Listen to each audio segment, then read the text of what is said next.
मैं शाम को अपने पति के लिए जूस बना रही थी। तभी मेरी छोटी बहन का फोन आया। मैंने जल्दी से फोन रिसीव किया और कहा, मैं अभी तुझे ही याद कर रही थी। तुझे आम का जूस पसंद है ना? इसलिए जब भी बनाती हूँ हमेशा तेरी याद आ जाती है। पर मेरी छोटी बहन काव्या बिल्कुल खामोश थी, जबकि वह हमेशा हंसती रहती थी। मुझे लगा जरूर काव्या को कुछ हुआ है। मैंने पूछा, क्या बात है? तुम इतनी खामोश क्यों हो? मेरी बातें सुनते ही वह बहुत ही घबरा गई और जोर जोर से रोने लगी। मेरा मन भी घबराने लगा। मैंने पूछा, पापा तो ठीक है ना? काव्या बोली, हाँ दीदी, पापा ठीक है। फिर मैंने पूछा, बताओ क्या बात है? तुम क्यों रो रही हो? आखिर क्या हुआ है? तब काव्या ने डरते डरते बताना शुरू किया कि अभी मेरी मोबाइल पर किसी अनजान व्यक्ति का फोन आया था और वह मुझसे कह रहा था कि वह मुझे जानता है और उसके पास मेरी कुछ फोटोज है, और अगर मैंने उसकी बातें और शर्तें नहीं मानी तो वह उन फोटोज को इंटरनेट पर डाल देगा। तब मैंने काव्या से कहा, ऐसा ही कोई गलत नंबर होगा, कोई सिरफरा ऐसे ही तेरे मजे ले रहा होगा। तू डर मत, कुछ नहीं होगा ऐसा वैसा। तब काव्या ने घबराते हुए कहा, दीदी, मुझे उस इंसान से डर नहीं लग रहा, पर मुझे उसकी बातों से बहुत डर लग रहा है। यह कहकर काव्या रोने लगी।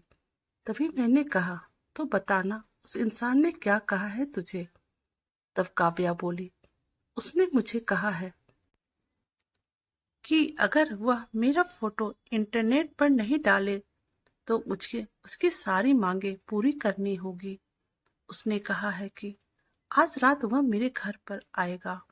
और इतना कहते ही काव्या जोर जोर से रोने लगी और रोते रोते बोली, दीदी, मुझे उसकी बातें सुनकर घिन आ रही है। ऐसा लग रहा है जैसे उसने मेरे साथ कुछ गलत कर दिया हो। अगर अभी वह मेरे सामने आ जाए तो मैं उसे इसी वक्त जान से मार दूंगी। इतना कहकर काव्या चीखने लगी।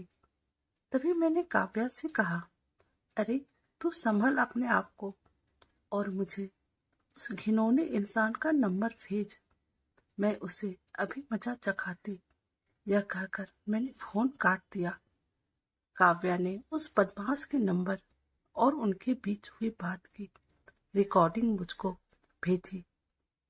जब मैंने वह रिकॉर्डिंग अपने पति को सुनाई तो हम दोनों के भी होश उड़ गए। हम दो बहनें हैं, एक मैं और एक मेरी छोटी बहन काव्या। मेरी मम्मी का अभी 3 साल पहले ही देहांत हो चुका है और मेरी शादी अभी 1 साल पहले ही हुई थी। घर में बस अब पापा और काव्या ही हैं। अब मोबाइल पर ऐसी धमकी भरी अश्लील बातें कोई भी बेटी अपने पिता को आसानी से नहीं बता सकती। इसलिए काव्या ने सारी बातें अपनी दीदी को यानी मुझे बताई। अगले दिन ही मैं और मेरे पति पुलिस स्टेशन पर जाकर उस इंसान के खिलाफ पुलिस कंप्लेंट करवा आए। बाद में जब पुलिस ने छानबीन की तो पता लगा वह लड़का काव्या के मोहल्ले का ही निकला, जो मानसिक गंदगी से पीड़ित था। उसकी सोच और उसके विचार हर एक लड़की के प्रति घिनौनी नजर रखते थे। उसे पता था कि मेरी मम्मी का देहांत हो चुका है और मेरी छोटी बहन दिन भर घर पर अकेले रहती है और वो इसका फायदा उठा सकता है। और वह लड़का अपनी बुरी नजरों और घटिया बातों से काव्या की आत्मा के साथ खिलवाड़ कर रहा था। पर बाद में जब उसे पुलिस ने पकड़ लिया तो उसे जेल के सलाखों के पीछे जाना पड़ा। आज भी हमारे समाज में उस जैसे मानसिक रोगी बैठे हैं जो हजारों लड़कियों की आत्मा के साथ खिलवाड़ कर रहे हैं। इनमें से कुछ लड़कियां तो मजबूत होती है, जो ऐसे रोगियों को अच्छा सबक सिखाती है, और कुछ लड़कियां उनसे डर जाती है और उनकी मांगों को पूरा करते करते उनकी घिनौनी नजरों का शिकार बनती है।